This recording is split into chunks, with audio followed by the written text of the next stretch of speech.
Never thought I'd die fighting side by side with an elf. What about side by side with a friend? No. Hello, everybody, and welcome back to another episode of Explaining Warhammer Fantasy to my girlfriend. My name is Ava, and joining me, as always, is my lovely significant other, Kari. It's me, the significant other. Fifth time's the charm for the intro, where I'm not peeking the mic. That's awesome. It's like how many chaos gods there are in fantasy. Wrong. Rat. Rat is Age of Sigmar. Same thing. It's, well, yeah, technically. Okay, so we're back with High Elves. Last time we left off, we talked about Aenarion and basically the origin of the High Elves and somewhat of the Dark Elves, but we're going to tread through a lot of the summarization of the last little bits. My love, this episode's going to be a little weird because we're basically going to go through every single Phoenix King up to modern day fantasy. All right. So we had our first Phoenix King. That was the focus of the first episode, Aenarion the Defender. Based on the definition of a phoenix, you'd think it would just be the same guy, but like doing a restart over and over again. Nah, they just keep stepping into the fire. Oh. I mean, it's tradition, right? What a terrible tradition. Last we left off, the second Phoenix King, well, the guy who was supposed to be the second Phoenix King was about to do the ritual, and then he was assassinated by Aenarion's third child, guy by the name of Malekith. Right. They should have seen it coming with that name. Malekith steps into the fire and he screams. Yeah. And he explodes out of it. And the Dark Elves take him away. And he's horribly burned. He gets Anakin'd. Yeah. So he now has like dark black armor. It's permanently on him or he'll die. Does he do the whole... No. He doesn't do the breathing thing. Imagine having to hear yourself breathe for the rest of your life. That'd be annoying. You'd be like freaking Tony in The Sopranos. You're just sitting there. In this house, Aenarion the Defender is a hero. Turns around. around. Have you heard about this Warhammer thing? He just sees, what's her name? His wife? No, the Moon Queen or... What's her name? His mother, but not his mother. Are we talking about Tony? No. I was talking about the elf. I'm going, who the fuck Malekith. is the moon? Tony's the mom, the Moon Queen, Morathi is Malekith's mom. No. The first wife. Astariel. That one. A star, like a moon. That's where you got the moon. That's where you got the moon part from. They're both in space. Well, stars and moon. Okay, so today it's going to be a bit of a... and she's dead! So today is going to be a bit of an oral history of talking about the High Elves. Now, the way that the High Elves operate is it is unfathomable to them to have only one ruler. There is always a Phoenix King and a Ever Queen. Okay, cool. We love a two-party system. Ever Queen was there since the start. Okay. Whereas the Phoenix King started... Well, Aenarion was the first Phoenix King, and that was we're going to start to see the roles of the two rulers is more the Phoenix King is more militaristic, whereas the Ever Queen is sort of the heart, the culture of Elven society. We got some yin and yang. Yeah! Wait till we get to Cathay, because that's literally the case. The Cathays? Sorry. Boo. No, don't look sad, please. So, the way that the calendar, to show you how important this is, and in a weird way, the Phoenix King is sort of the face of the High Elves because Aenarion so radically changed them as a people.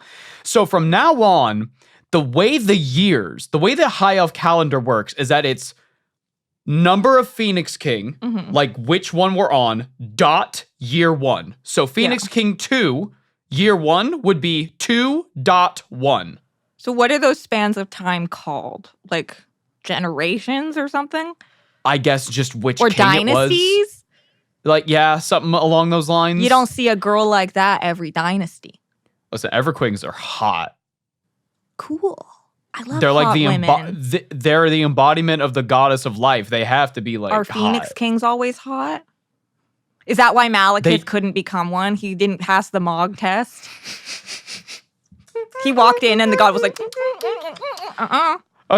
Assyrian was like, you're cheekbones? Nuh-uh. No, get out of here. Eyebrows not on fleek. Now they're on fire.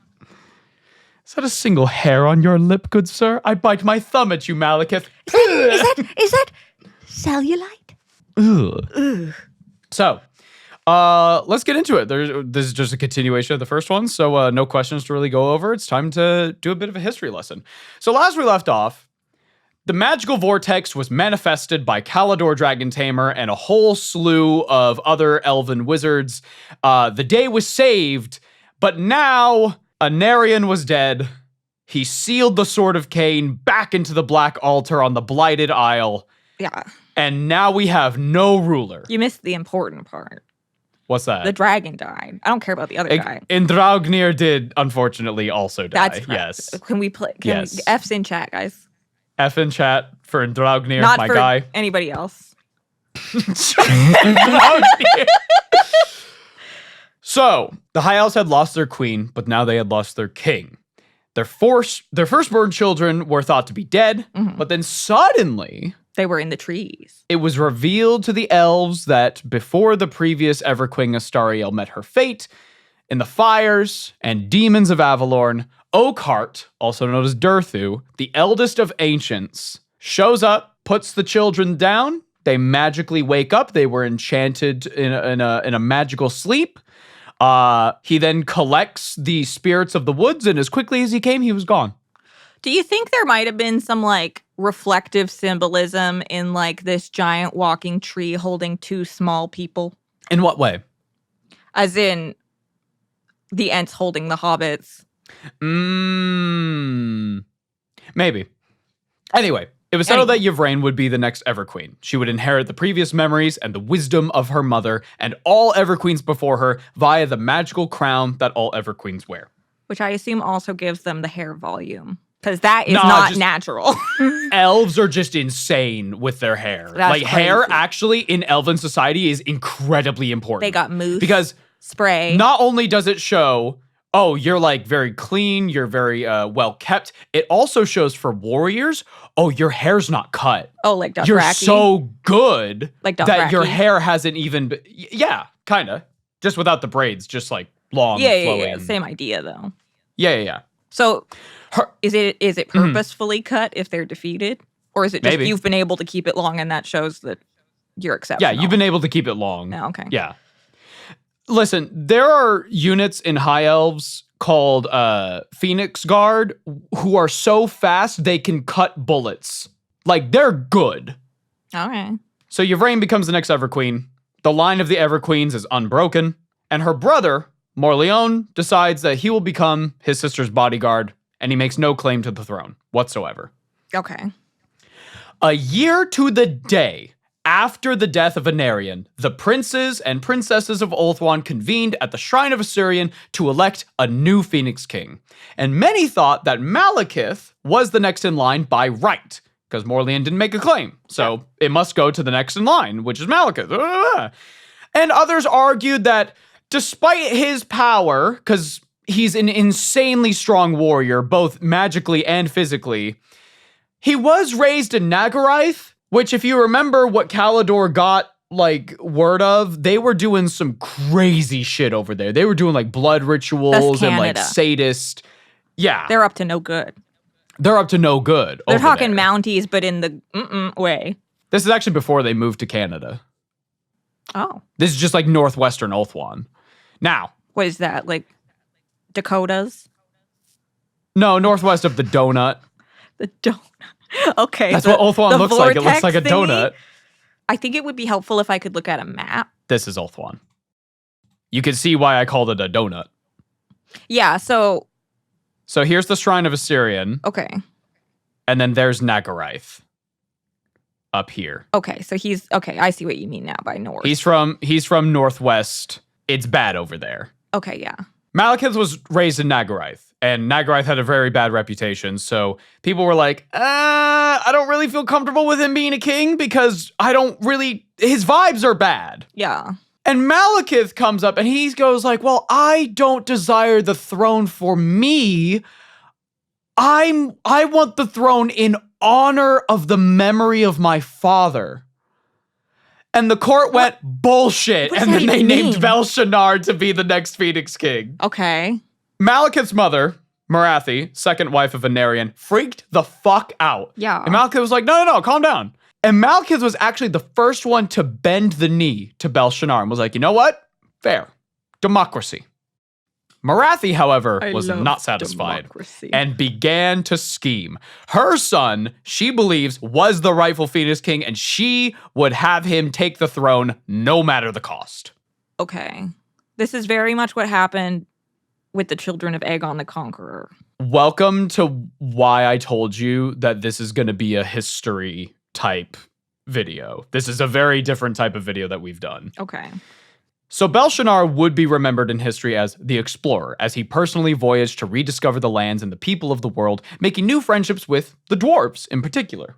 However, back in Ulthuan, back home, there were rumors of these pleasure cults appearing, and like not just pleasure as in like, haha, sexy time. It's like, it's going into, people are doing ritualistic murder and sacrifice. It's getting out of hand. Right. And Belshazzar goes, okay, I can't deal with this right now. Malekith, you're like my strongest soldier. I need you to investigate this. Okay. Put a stop to them. Does he go kill them all? Well, Malekith does some investigating. He takes a lot of people prisoner, and eventually he follows the lead back to Nagarath, his home, and he finds out that the high priestess of these cults is his fucking mom. Awkward. Of the sex cult? Of the sex cults. That is embarrassing. And she's like, what's up, son? You And ever- he's like, no. Do you ever have the experience where your friends were like, your mom's hot? Like, imagine. Yes. Marathi is said to be one of the most gorgeous beings on the planet. Oh, no. She is gorgeous. So Malekith arrests Marathi, Sure. which Belshazzar and the rest of the court, they were like, yo, good job. That's crazy. You were able to put aside your family ties Right, yeah. in order to do the right thing. That's amazing. Now, unbeknownst to Belshazzar, this is exactly what Marathi wanted, and she Whips and eventually convinces Malekith, like, yeah, you do want the throne. He's like, I do want the throne. So they start to scheme, and rumors start spreading that the Phoenix King himself was part of these pleasure cults. And before the Phoenix King Belshazzar could make a response or go like, guys, it's not me, Malekith poisoned him. Are we sure Malekith poisoned him, or did he? We are 100% positive it was Malekith. Malekith poisoned him. Okay. Now, nobody believed these rumors, but it didn't fucking matter anymore. Yeah, the Malekith and his most reputation. loyal followers had already traveled to the Shrine of Aenarion. He believed that if he stepped into the fire, if he became a demigod like his father did, his right to rule would never have to be denied. He would never have to prove himself, and anybody who disagreed would just die. I'll just kill them. So with confidence, Malekith walks into the fire, and then he fucking screams and gets launched out of the pillar of flame. And then his followers are like, oh my god, what happened? Oh no. So they quickly scoop up Malekith, and they grab Marathi, and they go back to Nagarath. And what would follow was a war that will never end. Oh, I have a question. Yes. Did Belshazzar do the whole baptism by fire thing? He was about to. Right. Okay. He was just about to before he got poisoned. Right. So he was never like accepted by the god. He was never Like he was probably given the chance. the one that was intended, and it probably would have gone right. But like technically, he never got the stamp of approval. The point of Malekith being rejected is that he is not worthy. Yeah. Assyrian has determined your vibes are fucked up. Get out. Yeah. You can't sit with us. So this is where we start to get the distinction between High Elves and Dark Elves. Dark Elves are in full support of Malekith, where High Elves are like, we are of Ulthuan, we believe in the Phoenix Kings and the Ever Queens, and yada, yada, yada. Mm-hmm. White armor versus black armor. You get the idea. You've seen this in fiction before. Mm-hmm. So without a leader, the elves did not pursue Malekith because they knew that a war was coming and they knew that they had to prepare. So they elected an elf named Imric, who took the name Caledor I in honor of his grandfather, Caledor Dragon Tamer. Okay. The third Phoenix King would be remembered in history as Caledor the Conqueror, as he descended atop the skies on his red dragon, Medrenthnir, son of Indraugnir. Oh, okay. So, pretty much a worthy successor. Right, yeah. Friends with The dragons. legions. Good vibes. This is a picture of Caledor I and Medrenthnir. Literally my dream last night. It's awesome. It's so good. The legions of Nagarath came down from the north, waving Malekith's banners before them, and Malekith himself rode at the vanguard atop a black dragon in armor as black as his soul. Malekith had taken the title of the Witch King. Centuries of war followed. So violent were the battles between the now aptly named Dark Elves and High Elves that the very island of Ulthuan fractured and broke by magical spells so powerful that the whole world felt their shockwaves. These chunks of northern Ulthuan sank into the ocean in an event known in history as the Sundering. Literally, pieces of Ulthuan are getting broken off. The continent is falling apart. Right. The Dark Elves retreated for a time to found a new kingdom in the north called Nagaroth. This is Canada. Okay, cool. Welcome to Canada. It's called Nagaroth now. Oh, Nagaroth. Nagaroth. We flay our fucking kin. I love slavery! And they do. They love raiding the shores of Ulthuan and all the other places around there. And they are really focused on getting to the Blighted Isle so that they can get the Sword of Cain. Okay, I was going to ask, because in the picture you have on that document, it looked like the Sword of Cain. That one. I believe Malekith's sword is supposed to mimic it, but it is not the Sword of Cain. Okay. Because I was going to ask, because with Aegon the Conqueror's kids, the sword is like a big The sword fucking passes deal. down. But Aenarion made sure to seal the sword Yeah. before he died. He put in So- some like green stuff before he put it back. Yeah, he was like, I can't, this can never fall into the hands of anyone. So, Shrine of Cain, they really want it. They really want the sword. The Dark Elves believe that if they get the sword, they'll be unstoppable, and they're not wrong. Now, Caledor the Conqueror reclaimed the Blighted Isle from the Dark Elves, and after the battle, he stood for a long time looking at the sword. But in the end, he said one word: no. Okay. And he returned to Ulthuan. Okay. Unfortunately, this is where he was ambushed by Dark Elf raiders. Oh. And rather than fall into the hands of the enemy, Caledor I jumped into the sea in full armor. Thus did the third Phoenix King die. That's rough. Oh. That's Drowning in full plate, but he would rather do that. Yeah, it's rough. It's rough out there. Yeah.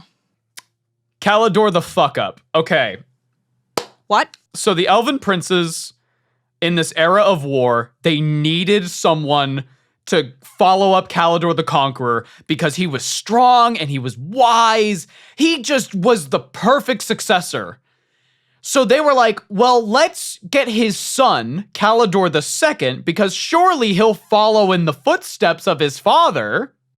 Yeah, that's all we've seen here is people being just like their dads. So this was not the case. Caledor II was rash, arrogant, and foolish. Okay. The Elven Civil War had spread all across the world, and eventually word of it reached the dwarves, who didn't understand it at all. Slaying of your own kin is completely alien to a dwarf. Why would these are your own people? What the hell? However, Malekith had once been a friend to the dwarves and knew many of their secret trade routes. Dark Elves, dressed as warriors of Ulthuan, attacked the dwarves and left behind enough evidence so that they could falsely trace it back to the High Elves. High King Gotrek demanded recompense for this attack on his people.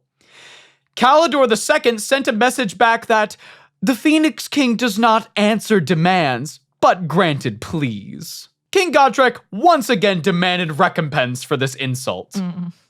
The messenger who delivered this demand came back to the dwarves with his beard shaved off and a message that if King Gotrek wanted compensation, he should come to Ulthuan to collect it. Oh. Thus began the War of the Beard. Yeah, okay. So, to the elves, it is remembered as the War of the Beard. To the dwarves, it will be remembered as the War of Vengeance. Right. I mean, that's pretty rude. You can't. That's fucked up. Yeah. That's fucked up. The dwarf armies, of course, attacked the High Elves all across the old world. King Gotrek swore an oath that he would have his money or its weregeld price in elf blood, or he would shave his head. Caledor II was outraged. Because now the High Elves were fighting a war on two fronts. Over in the west, you've got the fucking Dark Elves raiding our shores, but over in the east, in the old world, we've got dwarves on our fucking tail. It's fucked! Right. So he makes the genius play of leaving Ulthuan. Okay. Leaving it defenseless. Okay. I should be specific. Great. So he goes to the old world to fight the dwarves. He's like, this is way more important. And after years of battle, it all came to an end when Caledor II, frustrated with his general's lack of progress against the dwarven defense, took command personally. And at the 14th siege of Toralessi, Caledor II was killed by High King Gotrek. I thought you were going to say he was going to come back, like, holding the pizza boxes to everything on fire. No. When you were saying that the dwarf got, like, de-bearded. Yeah. I understand it's very serious, but I just got that image of in my head of that video of the, like, Turkish barber. Like, his hair out. The guy's, like, panicking. King Gotrek took the phoenix crown from Caledor's body as payment for the elves' insolence. With this victory, the dwarves withdrew, as the grudge had been settled. Any petitions to return the phoenix crown were greeted with an invitation to come and plead for it, something the proud elves will never do. And to this day, the phoenix crown lies in a great vault of the Everpeak. Damn. Still there. The war with the Dark Elves continued, and several times they raided and gained a large foothold in Ulthuan, only to be fought off again, and it seemed like the war would never end. Caradriel, the fourth Phoenix King, believed that Ulthuan must remain strong. Sorry, I believe we're at 5. I believe this is the fifth Phoenix King. Okay. And how old have they generally gotten? Couple hundred. Okay. Caradriel believed that Ulthuan must remain strong, and so he orders all elves across the world to return to Ulthuan. We gotta regroup. Right. However, the elves of the forest kingdom of Athel Loren refused and declared independence, which created the wood elves. Okay. The cycle of war continues. Many naval battles between Ulthuan and Dark Elf black ships and their majestic white ships, and no matter how many of these battles won, the High Elves were never entirely able to fully win. Right. Cadrael would be remembered as Cadrael the Peacemaker, and he was the first Phoenix King to pass away peacefully in his bed. Okay. How old was he? Elves lived to about 7,000 years old. Damn.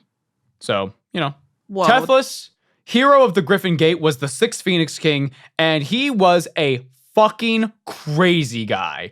Bro was like, you know what? Previous Phoenix King, he was called the Peacemaker. We just went back and forth.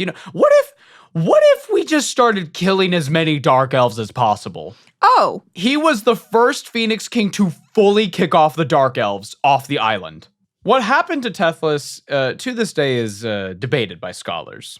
Some say that in the final battle of the Blighted Isle, Tethys drew the Sword of Cain, where his personal bodyguard cut him down rather than unleashing the sword upon the world again.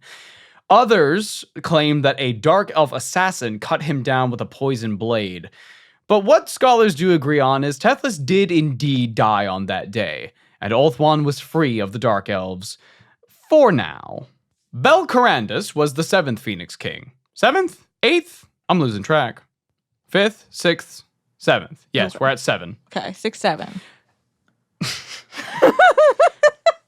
Belcarandus was the 7th Phoenix King, and he was a wizard who believed that magic and knowledge could shield Ulthuan from its enemies. Ooh. He was wise and he was loved. And also his rule was very peaceful. Oh. Tethys beat back the Dark Elves so badly that they couldn't muster an army to attack Ulthuan for many years. They still raided and enslaved when and where they could, though. However, under Belcarandus, the White Tower of Hoeth was constructed, a citadel of sorcery and scholarship, where the wisdom of the corners of the world would be gathered and grimoires of the most potent spells would be enshrined. Now, it's a massive tower. It's like immaculate. Mm-hmm. So it took many years to build. And when the tower was constructed, it was also woven with wards and illusion spells to protect it even further. Belcarandus also established the Order of Lore Masters, who would be guardians and pupils of the knowledge within the tower. Every discipline from war to sorcery to alchemy, astronomy, all of it was to be studied within the White Tower. Belcarandus passed just after the tower was finished, and he was buried in its foundations. And legends say that his ghost walks the halls and even helps scholars in their search for knowledge. Oh, that's cool. So it's kind of like Magical a tower. school/library. Yeah, Makes sense. but it's just a massive spire Most in the middle people of tend to Ulthuan. have their Hoeth era during university.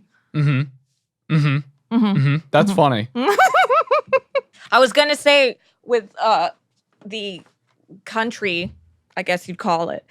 It makes sense that there's 2 reasons behind the naval battles, because it also kind of looks like a belly button.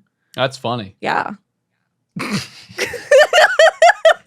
The donut / belly button. Aethys the poet.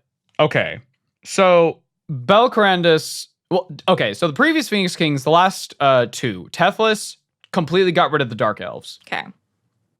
which gave the High Elves a lot of time to start reconstructing who they were.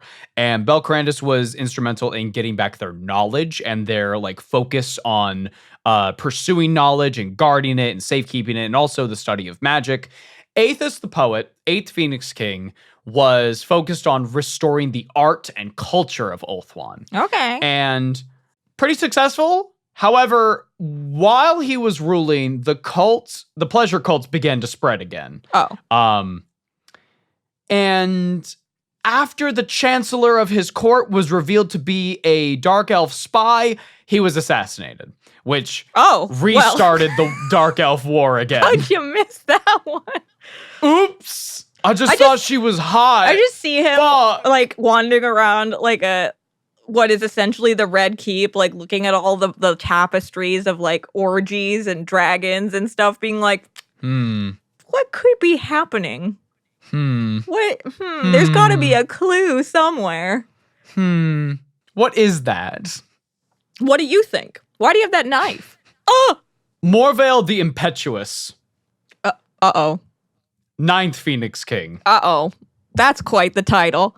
Morvale was the High Lore Master of the White Tower, and they decided to go with him because, well, he knows a thing or two about magic. He should be useful. Also, the war's back on, so maybe a magical king would be a good thing to have. It seemed to work last time. Morvale was not good at warfare and sent many elven soldiers to their deaths. Great. So he appointed his bestie, guy by the name of Menthius of Caledor, as field commander, which was actually a great decision because Menthius was a beast. He was a fucking great general, great warrior. However, Morvale also suffered nightmares that made him a little erratic, he was not a good king. Let's put it that way. And after many years and many battles, the High Elves were finally victorious. However, in the last battle, Menthius, Morvale's closest friend, had perished in the final battle. Oh, that's too bad. Between the Dark Elves. And Morvale was so upset to hear the news, he walked into the flame of Assyrian a second time and killed himself. Oh. There's no refresh. No, you just go. Okay. You get one. Well, hopefully there's some good tragic love fanfic of them, because that sounds like some doomed It would be the yaoi to most me. tragic. Okay. Bel-Hathor the Sage. Okay. Bel-Hathor the Sage, 10th Phoenix King. Another wizard and very strong-willed. Bel-Hathor was wise, charismatic, and very smart. Instead of focusing on the Elven Civil War, he chose to turn his attention to the younger races of the world. Norse raids, chaos-worshipping Norska, had long plagued Ulthuan, but were never a serious problem until now. Bel-Hathor ordered the greatest elven mages to guard Ulthuan's eastern approaches, and after 30 years, the mages had enchanted the oceans around Ulthuan into a maze of illusions and treacherous waves. It became impossible for mere humans to navigate the sea to Ulthuan except by pure luck. How do you get to Ulthuan? Get lucky. Jason's out there on a ship being like, what is this? I don't understand! For the first time in centuries, Bel-Hathor instructed the elves to go out and explore the world and contact the younger races that had taken their place. He gave this responsibility mainly to a young Finubar of Eataine, who gladly began his explorations. Finubar came to find the dwarves were still around, but mostly in their mountain holds, and tensions between the dwarves and the elves were still very high, as dwarves are famous for their grudges. The elves of Athel Loren had become the Wood Elves, and developed a culture very, very different from the elves of Ulthuan. But there were new races as well. The knightly kingdoms of Bretonnia, the industry-focused Empire of Man, the brutal orcs, goblins, ogres, Skaven, and more. This was a very different world than the elves had remembered, and Finubar spent many years exploring it and establishing powerful alliances. When Finubar returned, he was hailed as a hero and told Bel-Hathor the many stories of his journeys, and he even requested that the city of Lothern be open to humans for trade. The king agreed and enlisted elf pilots to assist in merchants who wished to trade and see the wonders of Ulthuan. Years later, Bel-Hathor peacefully passed of old age and named Finubar as his chosen successor. When we say elf pilots, do we mean like airships or do we mean like dragons? Shipmasters. Naval ships. Oh, okay.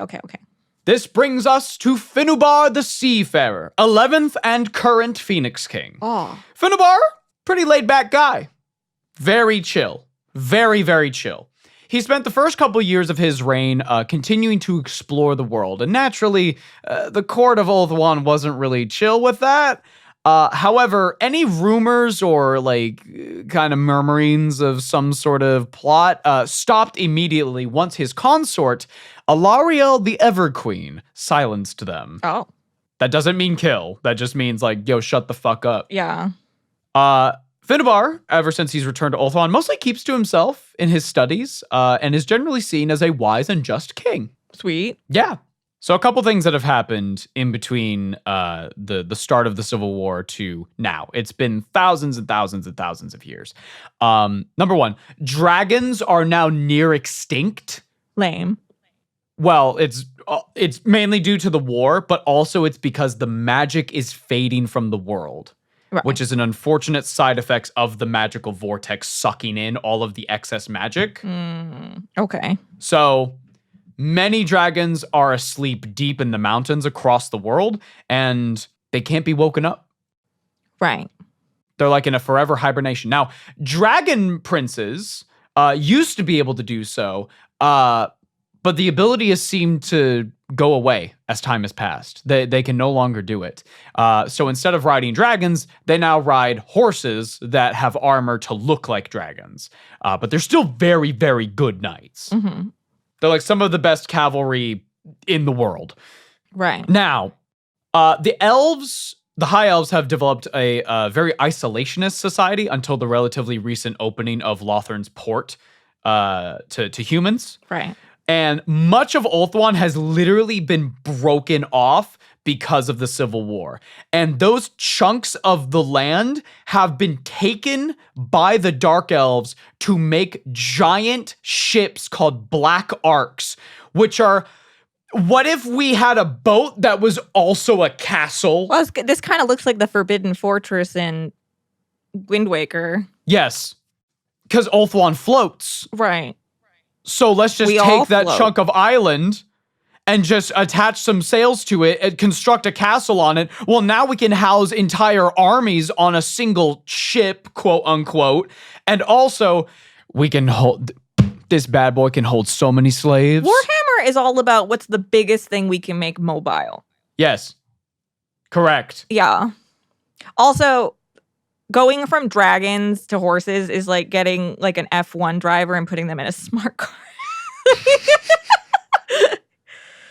They can still drive it really good, but it is great, just a smart car.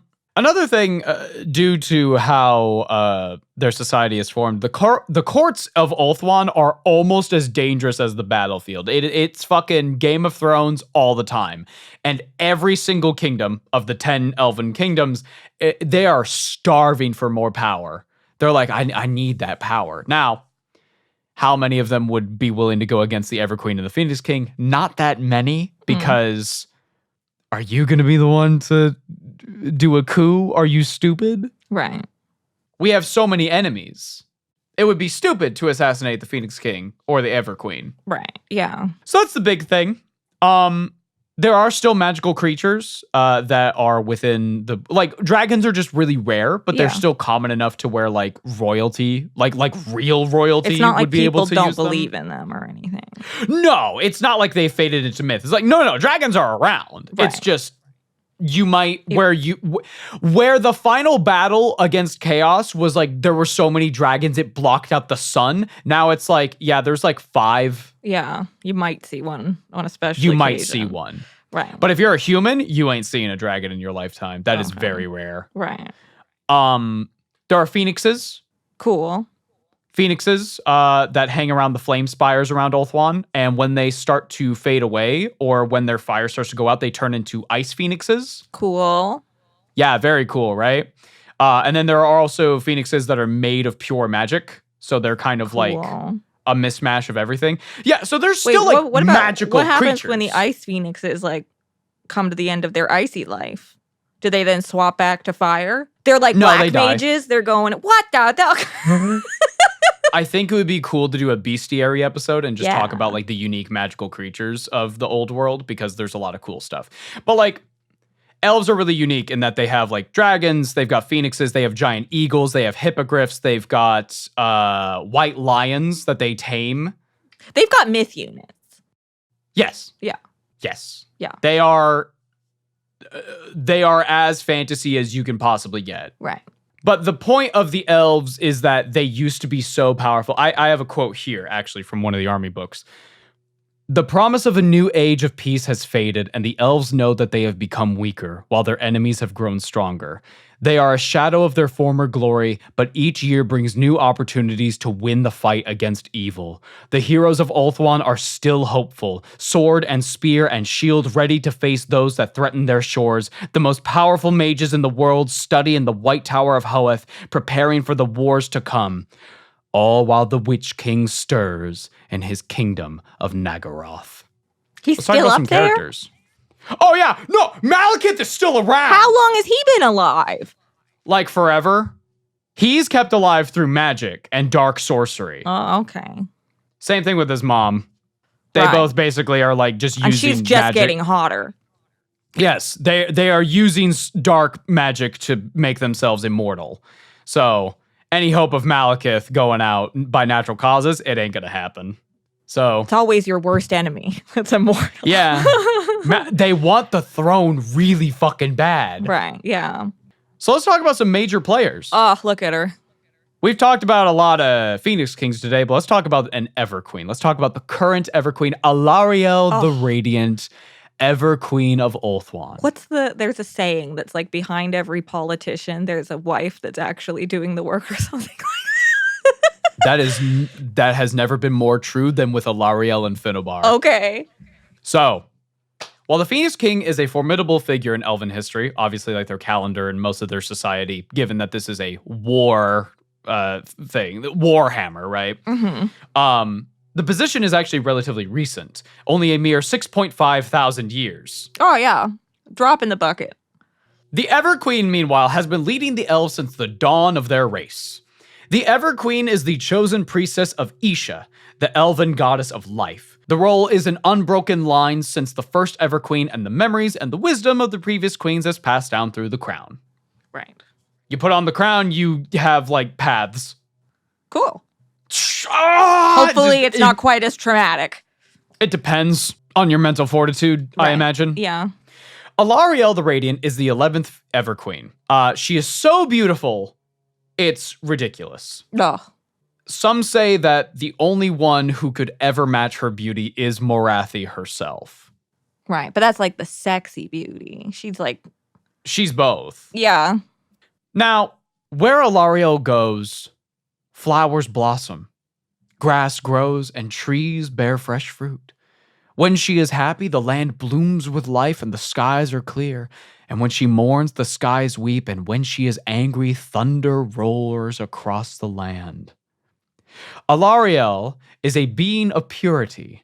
None can conceal the truth from her, and no creature, however tainted by darkness, can withstand her radiance. Demons are banished with a touch. Undead are turned to dust with a glance.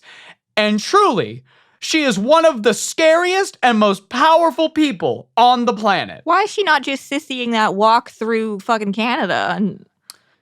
However, as the world grows darker and chaos gains more power, the weaker she becomes. Yeah. As a child, Alarielle grew up in the kingdom of Avalorn.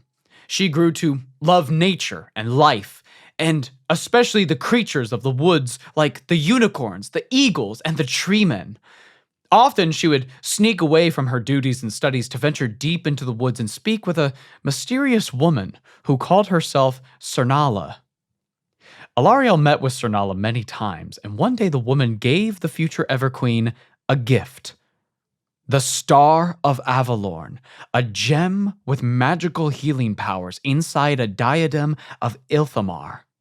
Basically, Mithril, right? Okay.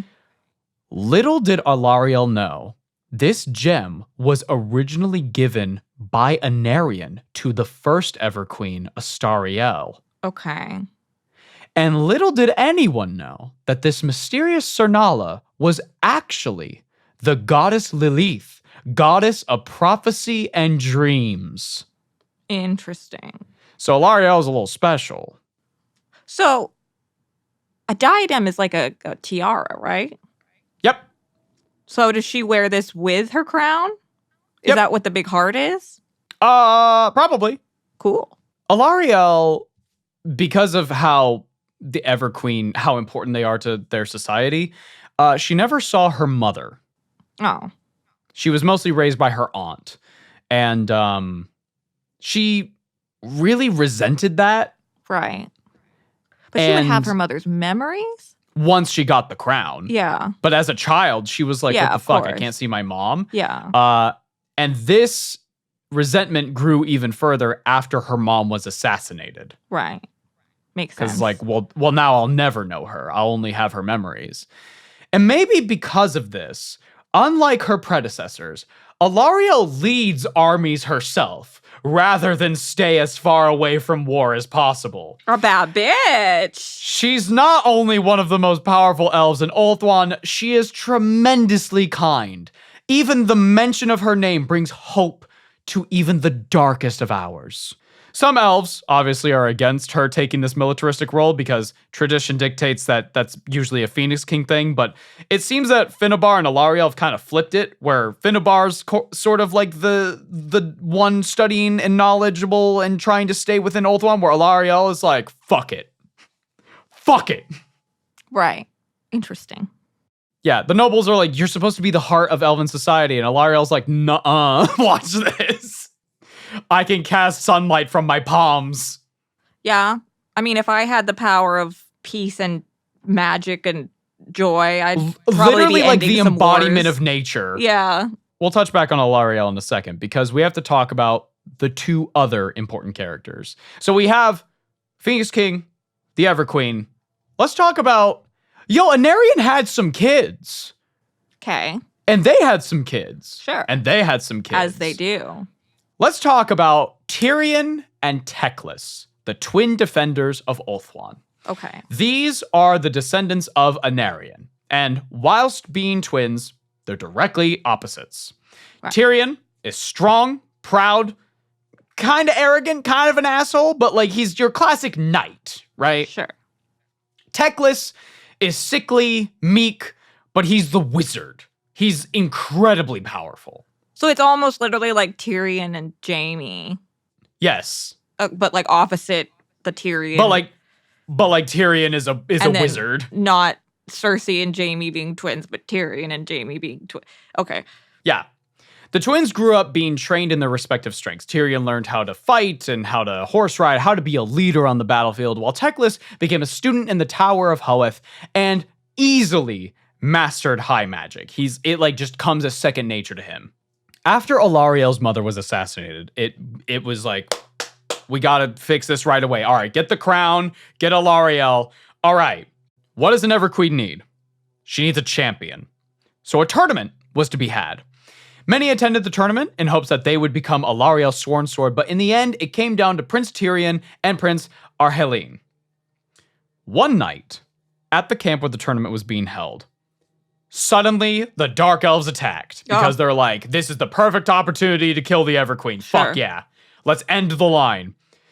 Tyrion comes in, rescues Alariel, and quickly they flee into the woods where the Dark Elves are chasing after them. Okay. During this conflict, Tyrion gets poisoned, and basically what ends up happening is, you remember when Guts and Casca fall, and then they're in the cave? Yeah. Reverse she gets her it. period, but there's no blood. Yeah, reverse it. Okay, so she rescues him. Yeah, she basically starts taking care of him. Right. I mean, it makes... Wait, no. He's not the sickly one. Okay, well, yeah, sure. I mean, who knows? No, Tyrion is the... She's magic and shit, so maybe that gave her more endurance. She also crafted a bow, and like this was also the first time that she like took twigs her... and gum.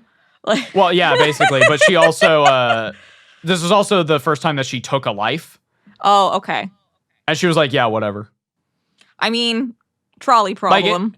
It was one of those like, well, it's me or them. Yeah, right? Self-defense. Now, while Alariel was protecting Tyrion and also hunting for food and stuff, this is not to say that Tyrion was completely helpless, because at one point she comes back and there's like a Dark Elf patrol and they're all dead and Tyrion's like still poisoned and weak and he's like holding the sword. And she's like, damn. All right.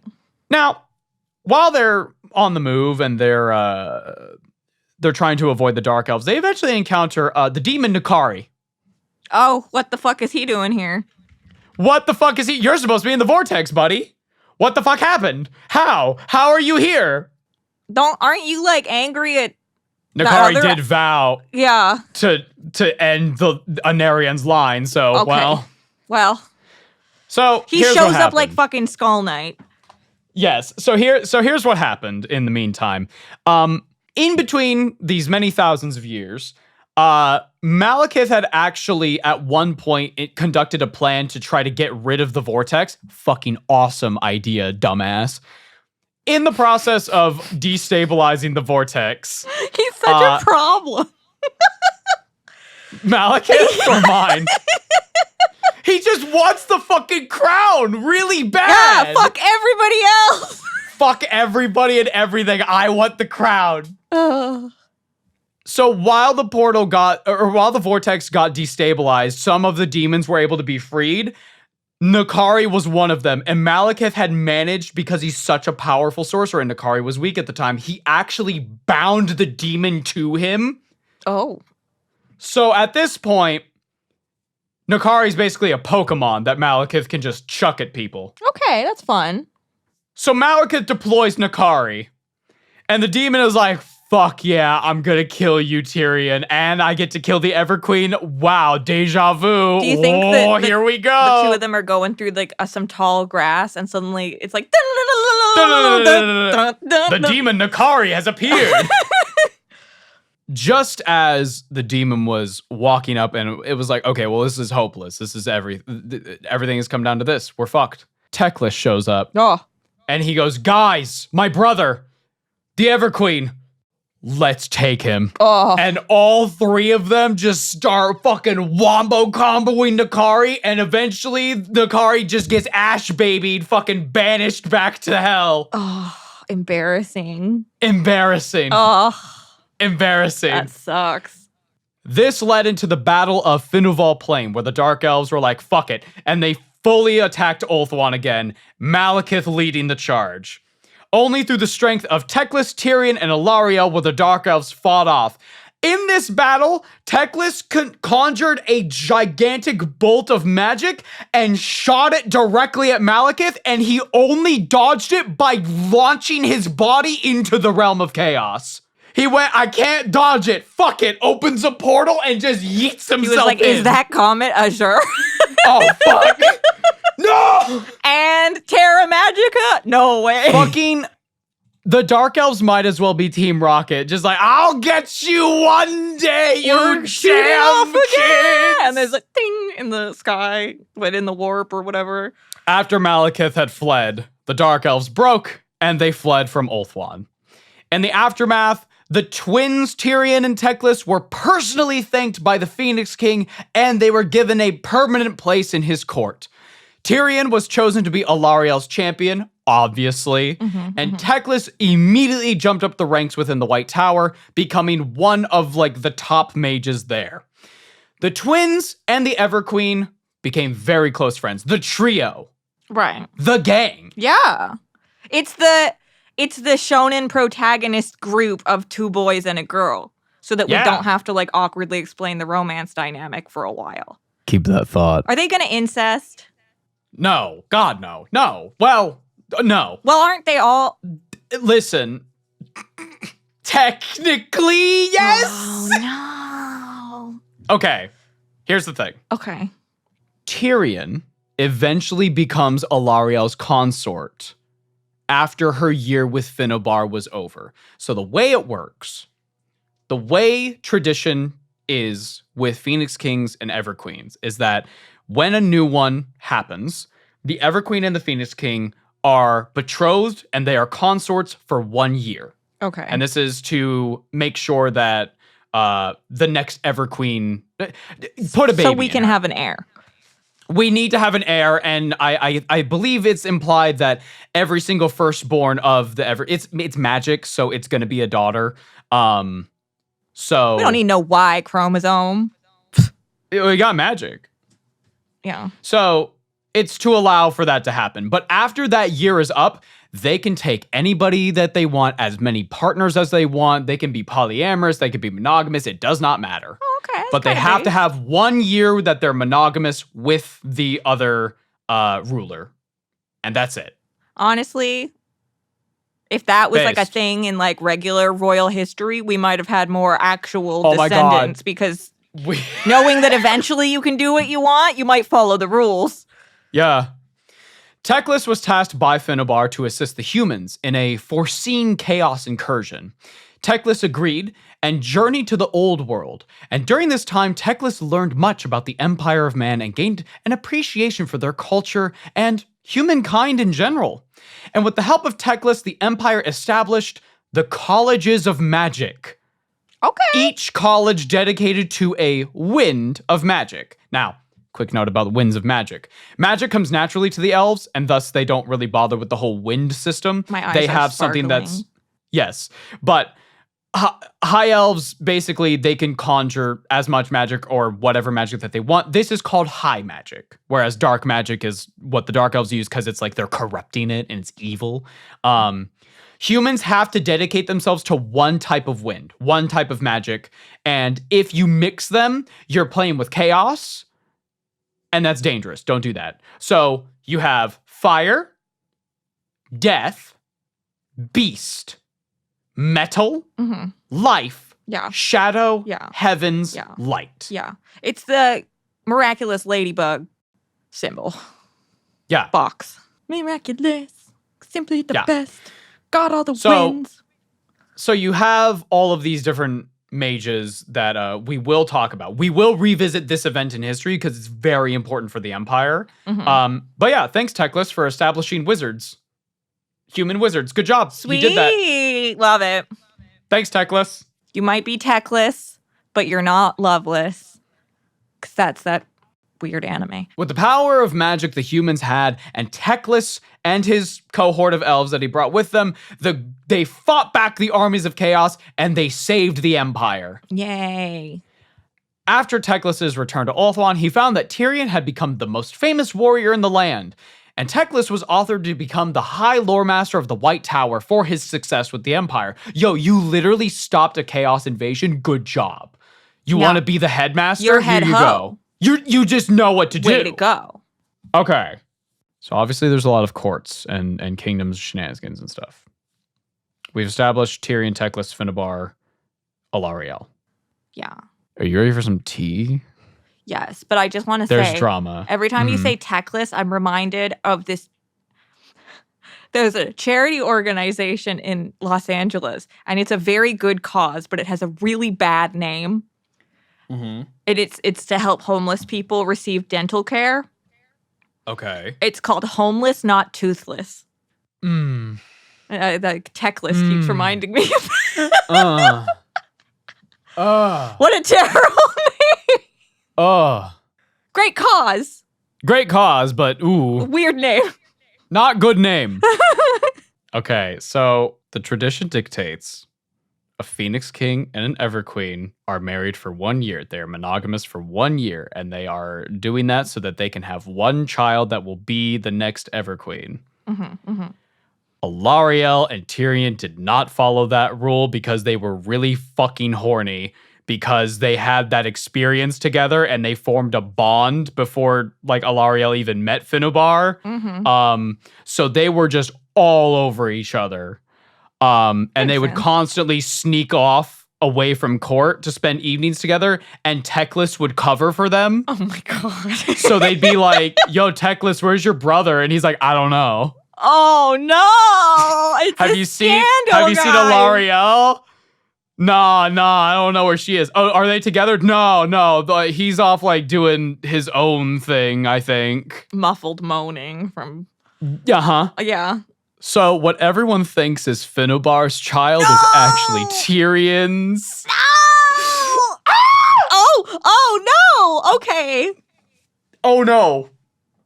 But it's the same bloodline. Like, it's only her bloodline that really matters, right? Yeah. Okay.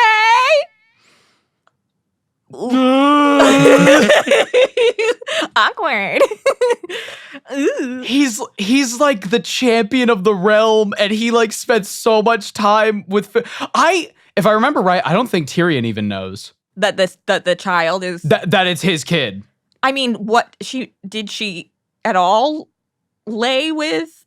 I believe they would have to, because otherwise he's gotta be asking questions. Everybody thinks it's Finnebar's kid. It's like I think Cersei says that she only ever laid with Robb a couple of times and he was drunk all the time. So it's like, to him, she might have been any woman.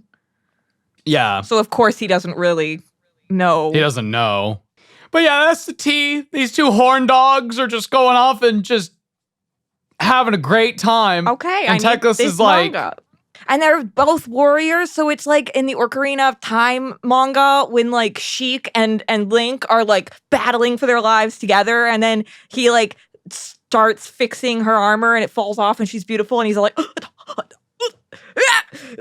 and then she's all like and then they're all like, I'm imagining that meme of like, oh my God, that was amazing. Do you want to do it again? And then Teclis is on the bottom of the bunk bed and goes, please don't. Please don't. Please don't. I'm trying to sleep. I have studies tomorrow, please. Do you think that despite obviously this going along, they're all still getting along with Oh, they're besties. Yeah. Nobody knows. Everybody thinks it's her kid and Finnebar's kid, so it's like everything's fine. It's all good. I mean, at least they're happy. Like, they're all happy. In ignorance. I guess it's listen. What you don't know can't hurt you. I obviously am like polyamory, whatever, but like consent needs to involve people knowing. It'd be so fucked up if Tyrion was like, I fucked your wife, shit lips. Oh, That's fucked up. But no, Yeah, like, well, you know. I fathered your heir, so. Huh? What? No, I want cute family portraits of them all, like, doing things together and, like, having a nice time, though. Like, going to the zoo. Yeah. And, like, I don't know. I love a found family that's also kind of not regular family. Listen, it's fine. So we've talked about where the line of the Everqueens is. We've talked about where Aenarion's line eventually ended up. Mm-hmm. We've talked about where the Phoenix Kings eventually ended up. Mm-hmm, mm-hmm. But what about Caledor's line? Right. What about Caledor Dragon Tamer? Well, let me tell you. What about the specific dragons? I guess they're in the mountains. Let's talk about Prince Imric. Why is this? Okay. Why is he gray? Okay. I like Prince Imric. Don't bully my little baby girl. I know Don't you bully can't just him. ask people why they're white, but why is he gray? Why is he gray? Prince Imric, the Lord of Dragons. Okay. He's a descendant of Caledor the Conqueror, who was the grandson of Caledor Dragon Tamer. Mm. So, dragons are all like asleep in the world, right? Right. Snooze. Nobody can wake them up. It's that comic of them being like, finally, the great serpent. It has been 1,000 years. We have a task. And he's like, I'm going back to sleep. Imric is perhaps the only elf that can reawaken the dragons. Now, there's still a lot of dragons out in the world. And in Total War Warhammer, like, his whole campaign is going and reawakening the dragons, waking them up from their slumber. And, like, basically, he's like, we're dragon princes. We used to be so great, and we can be again, but we have to go out and find them. Now, Imric met his dragon, Menaithnir, as he was dying. As Imric was dying. Imric had been defending Ulthuan from the Dark Elves on the Amari foothills, and just as he was about to be slain, a booming roar shook the lands. Menaithnir descended upon the Dark Elves, burning them with his fire and tearing them apart with his claws and his teeth. And then the dragon carried the Prince of Caledor to Tor Callida, where he was brought back to health. No one knows how or why Menaithnir awoke that day. And the dragon doesn't talk about his reason for saving Imric. Perhaps it's because Imric is the last true dragon lord. Perhaps it's simple coincidence. But regardless, the prince and the dragon have fought together ever since. Had we established dragons could talk? Oh, yeah. Oh, okay, I might have just slipped my mind. Yeah, no, they talk. Okay, oh, cool. Fuck. Menaithnir doesn't talk all that often. And the most notable thing I want to leave off on is that there was a time where Imric and Menaithnir were riding around. They were flying around, doing what dragon princes do, just flying. And they were flying next to the Blighted Isle. They like passed over the Shrine of Cain. Right. And Menaithnir doesn't talk all that often. And so he just like suddenly goes like, Imric, it's crazy that we're all going to die one day. Like every single elf and dragon, we're all going to die together. That's crazy. And Imric goes, what? And Menaithnir goes, you can't tell anybody that I told you that. Oh. That's literally like, if you ever read past the first book of Aragon, like all that the dragons and the elves do is talk about death. It's like their favorite topic. It is literally like he drops, yeah, we're all going to die together. And Imric goes, what? And Menaithnir goes, you need to promise me right now that you can never repeat that. Never, ever tell anybody what I told you. I had a science teacher do that. My first class ever in high school was science class, and everybody sat down, and my teacher walked in, literally new school. All of us are brand new who were in high school now, and he's just like, so in like 100 years, everybody in this room is going to be dead. We were like, why would we start what the fuck? With that? It was crazy. All right. Why would he say that? So they were passing over. Well, the Shrine of Cain is an evil place, so maybe that had something to do with it. But he just basically he was just in a thought spiral. He's just having depression. He was just like, dude, we're all gonna die one day. And everyone went, what? And he went, what? He was in like a bad trip or something. He made Imric promise that he would never tell another living soul of what he said, and Imric, to his credit, he credits himself as never breaking an oath, and so he didn't. But why would he make him promise that? Like, is that not a thing that's already known? It's not. Oh. So he was like... It could be interpreted that Menaithner had like a prophecy, and it just kind of slipped out for some magical reason, or like some weird like thing had taken him. But all these beings are mortal. Dragons are special, but like it's specifically, he was like, we're all going to die in a last great battle. Oh, okay. I see. Yeah. Bro just couldn't keep the toxic thoughts inside for like 1 second and it was too late. My dragon is venting to me and I don't know what to do. He just says things that he's like, yeah, that really doesn't look good on you. Don't tell anybody I said that. I didn't mean to say that. The dragon's walking along the town and he just looks at a lady and goes, Cancer. Jeez. Jesus Christ, Menaithner, you need to stop. Sorry, he just sees like a really cute animal. He's like, yeah, it's too bad what happens though. Menaithner, you need to fucking stop. I'm not going to tell anybody. Dude. Fucking I'm spoilers. not going to tell anybody what you told me, but you gotta stop. He's like, Imric's trying to pick up fucking books in the library and he's like showing him and he's like, I wouldn't do that one. Looks at the Phoenix King. Looks at the daughter. Interesting. He's like eating some kind of fruit. He's like, I'm going to miss this when it's extinct. Imric, Prince Imric. Yes, my Phoenix King. Your dragon keeps looking at Tyrion and my daughter and hasn't stopped looking at them. What is something wrong? Is there some... Oh, I don't know. And the dragon looks at Imric. He's like... We're sitting there alone one night. I have tea. Dragon's just like, it's too bad we're just fictional characters. What? You can't tell anyone I said that. Menaithner never fucking talks, but when he does, it's always some bullshit. It always is followed with a sound effect. Like the fucking Hell's Kitchen noise, yo, bro. Lore drop. Why are you making lore drops Menaithner? What the fuck, bro? But my love, that brings us to an end to what you need to know about High Elves. That's crazy. Any questions, thoughts, concerns? The tea. There is tea. There is tea. I feel conflicted about the tea because I'm like, oh my god, tea is so fun. But I'm also like, it's so crazy. wrong, but also it feels so right. Damn. What's true romance? It's taking care of a hot person in a cave. They've got such a like Link Zelda vibe. They do. And I love it. They do. So yeah, that's elves. Excellent. They used to be like one of the most powerful. Well, they still are, but like they're like way more isolationist. So at this point, there's High Elves, Kings. Dark Elves, Wood Elves. That's it. Okay. There's just 3. And the Wood Elves are friends with like the Ents.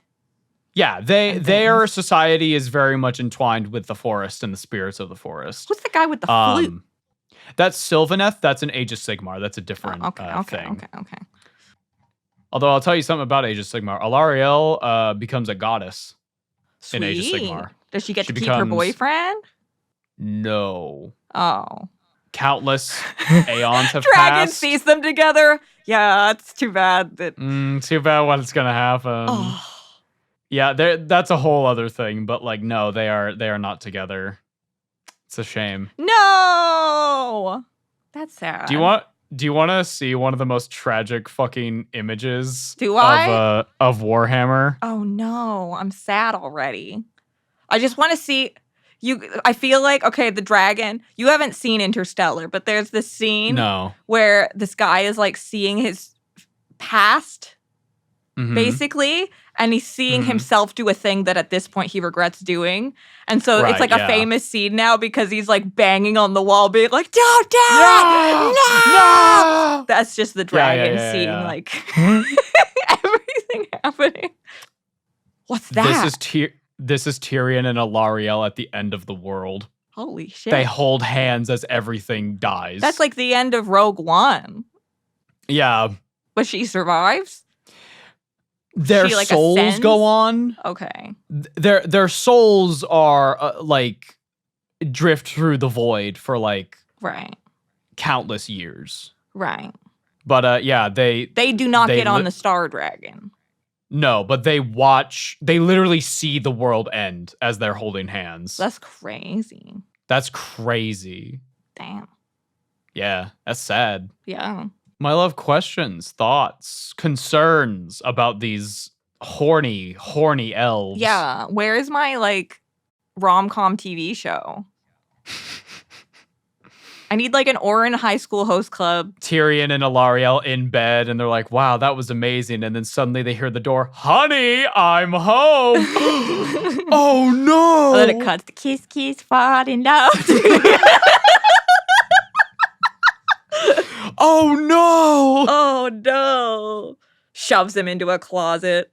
God. Oh. So, yeah. So Marathi's still there, though. He's all like... Malekith and Marathi are up in Naggaroth. I got the They're names constantly fucking They're just scheming. pissed. Yeah. They're just pissed. They're just sitting up seething. there like, should be my throne. I believe, if I'm remembering correctly, at one point Marathi does meet Tyrion and is like, what's up, boy? You want to fuck like your ancestor did? Come here. That's a crazy thing to say to someone. Does he do it? No. Okay. No. And she gets pissed that he doesn't. Yeah, well, I mean, getting rejected sucks. Wait. So what happens to them at the end of the world? Does Tyrion have sex with Marathi? Because I need to double check this. No. It's the Steam community is discussing this. That's funny. No. Sorry, your question? What happens to Marathi and... Well, end? Marathi and Malekith. Oh, at the end of the world? Yeah. They also eventually I assume they make it that manifested. Far. Yeah, they eventually manifest into Age of Sigmar, and then they do their own thing. Marathi actually recently ascended to godhood. She gets her like snake form, right? Yeah, her whole thing in Age of Sigmar is that she is lying. Yeah, she is claiming to be the mortal incarnation of Cain. Okay, and she's not. Right. But she has used this manipulation to ascend to godhood. So she has become...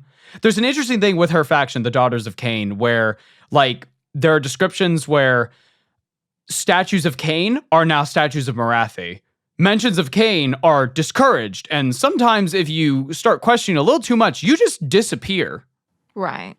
She's made a cult, and now she's Cain like... is basically corn? The elven version. God of war and blood. Yeah. He's not chaos. That's a very important distinction. Oh, okay. Cain is not a chaos god. He's an elven god. Now, what about the sword? What happens to the sword? Well, I assume the end of the world dislodges it.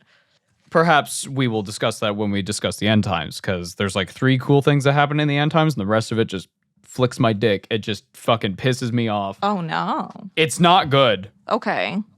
Okay. There's a lot to talk about with Malekith and Marathi and Dark Elves in general.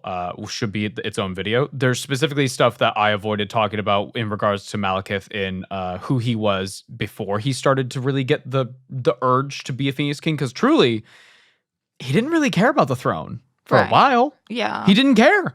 Okay. But then through his mom, she was like... Schemy. But wouldn't it be awesome to be the Phoenix King? And he eventually was like, you know what? Yeah, it actually would. Right. But, so we'll talk about that when we talk about Dark Elves. But the next time we visit the mortal realm, not the mortal realms, that's Age of Sigmar. Oh my gosh. The next time we visit the old world, we're actually going to be talking about the Empire of Man. Oh, exciting. Yeah, we're going to talk about the humans. Humans. We will be revisiting Teclis, though, because he helps establish the colleges. Excellent. Unfortunately, my love, we will not be discussing the magic super in depth with that, because I want to dedicate a whole episode into talking about magic. Woo! What is high magic? What is dark magic? What exactly is up with these colleges? What's going on? How does magic work? Are there any downsides? There's a lot of downsides. Okay. But yeah. Sweet. I'm excited. There's a ton of other elven characters that we didn't talk about today. I wanted to focus on like the characters that we had established and like where their lines eventually went. But there's like all sorts of elven characters like Eltharion the Grim, who he fucking hates orcs. He hates them. There's also Alethanar, who is a pretty interesting story. He's called the Shadow King. Okay. And his story is really interesting because his family, his royal family, really supported Malekith. And then when things started to get really bad, they backed out. So people don't really trust him or his family. So he just went, you know what? Fuck it. We're just going to fight the Dark Elves with no help from the other kingdoms. They went rogue. Damn. He's fucking crazy. Cool. At one point, he nailed 700 Dark Elves to the shores of Ulthuan's cliffs. What the fuck? Yeah, he's a psycho! That's crazy. Most High Elves are like, they're talking about the Dark Elves in like hushed whispers because it's like, oh, we have to like kind of beware. We have to fear them. The Dark Elves are like, dude, Alethanar, we don't go where he is, okay? Where is he?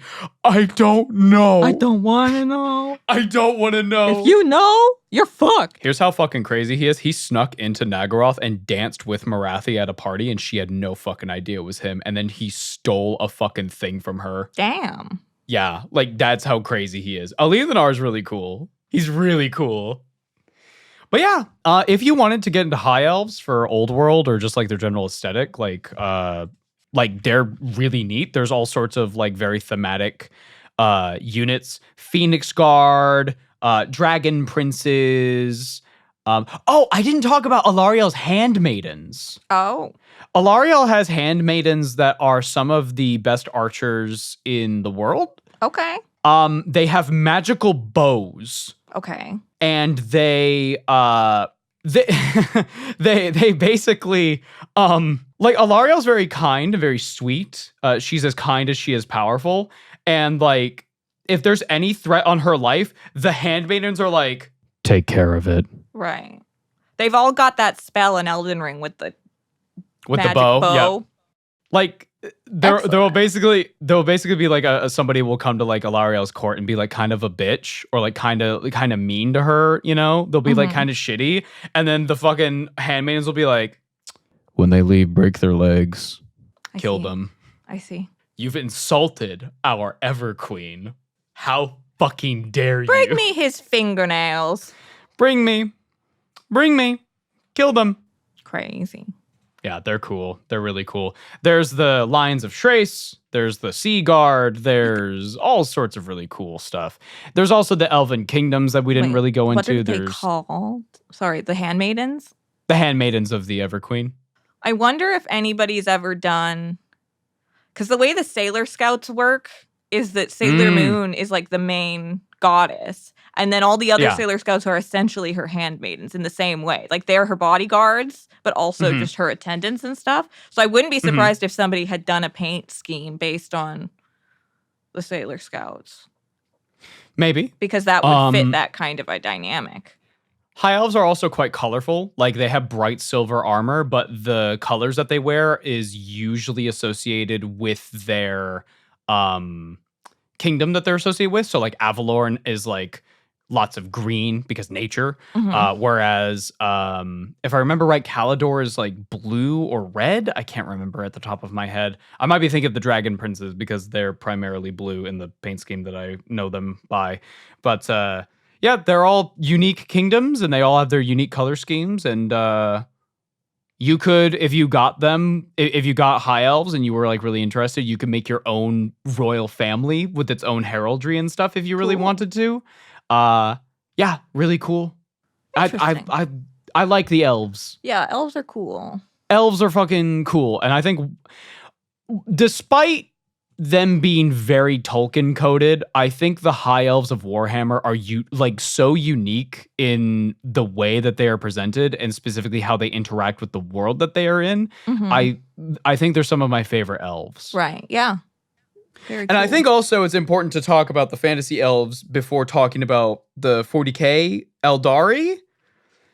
Because when we talk about the Eldari, I'm going to be saying things and names, and you're going to be like, oh, that's like the High Elves. And it's like, yeah, because the High Elves were first, and then when 40K came along, they were just like, oh, it's High Elves in space. Right. Makes sense.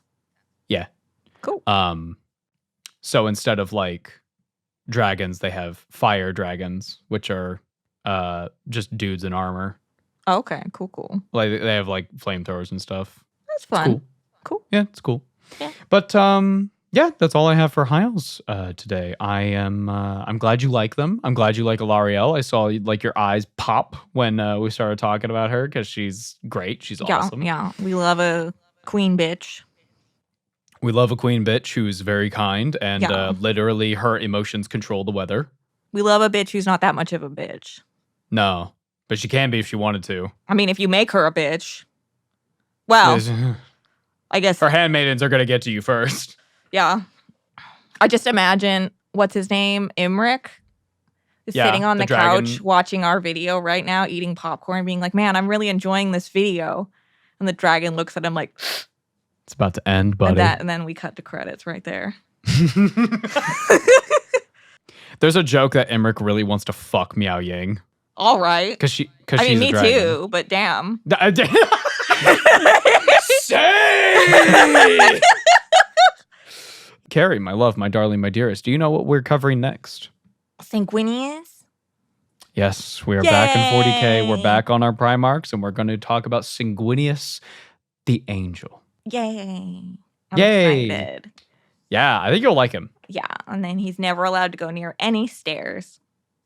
My guy does not take the stairs. We're going to put him in the elevator. He is not allowed to fight beings who can go at the speed of darkness and reach into the 8th dimension of space to throw him down onto a flight of stairs. Frankly. That's cringe. That is cringe. I think you'll like the Blood Angels a lot because A, red, B, lots of gems, C, you're going to fucking like them. You're going to like them. Yay. I'm excited. I think you'll like them even more than Thousand Suns. Cool. Because they're also magic. No fucking, there's no downside.